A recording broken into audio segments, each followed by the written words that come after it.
भक्त सैन जी। भूमिका। भक्तों की महिमा अनंत है। हजारों ही ऐसे भक्त हैं जिन्होंने परमात्मा का नाम जप कर भक्ति करके संसार में यश कमाया। ऐसे भक्तों में सैन भगत जी का भी नाम आता है। परिचय।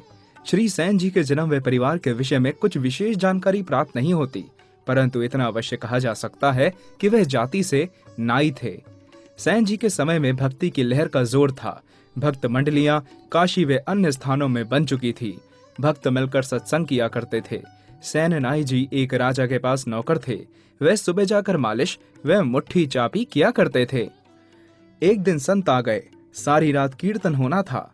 प्रभु भक्ति में सैन जी इतने मग्न थे कि उन्हें राजा के पास जाने का ख्याल ही न रहा। संत सारी रात कीर्तन करते रहे।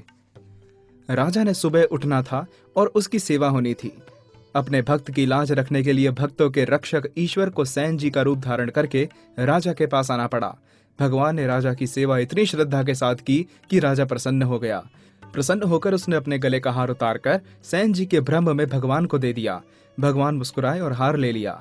अपनी माया शक्ति से उन्होंने वह हार सैन जी के गले में डाल दिया और उनको पता तक ना लगा।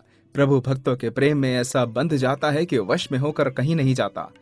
सुबह हुई। सैन जी को होश आया कि वह महल में नहीं गए तो राजा नाराज हो जाएगा। यह सोचकर वह महल की तरफ चल पड़े। आगे राजा बांधवगढ़ अपने महल में टहल रहा था। उसने स्नान करके नए वस्त्र पहन लिए थे। सैन उदासी के साथ राजा के पास पहुंचा तो राजा ने पूछा, सैन अब फिर क्यों आए? क्या किसी और चीज की जरूरत है? आज तुम्हारी सेवा से हम बहुत खुश हुए हैं।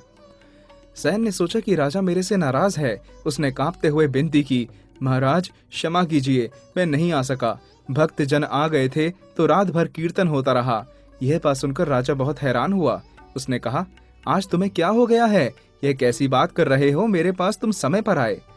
सोए को उठाया, नाखून काटे, मालिश की, स्नान करवाया, कपड़े पहनाए तथा मैंने प्रसन्न होकर अपना हार उतारकर तुझे दिया।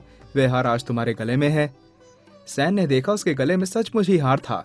उस समय उसे ज्ञान हुआ तथा राजा को कहने लगा, यह सत्य है महाराज, मैं नहीं आया। मैं जिसकी भक्ति कर रहा था उसने स्वयं आकर मेरा कार्य किया। यह माला अपने भगवान के गले में डाल दी थी और भगवान अपनी शक्ति से मेरे गले में डाल गए। यह तो प्रभु का चमत्कार है। यह सुनकर राजा बहुत हैरान हुआ।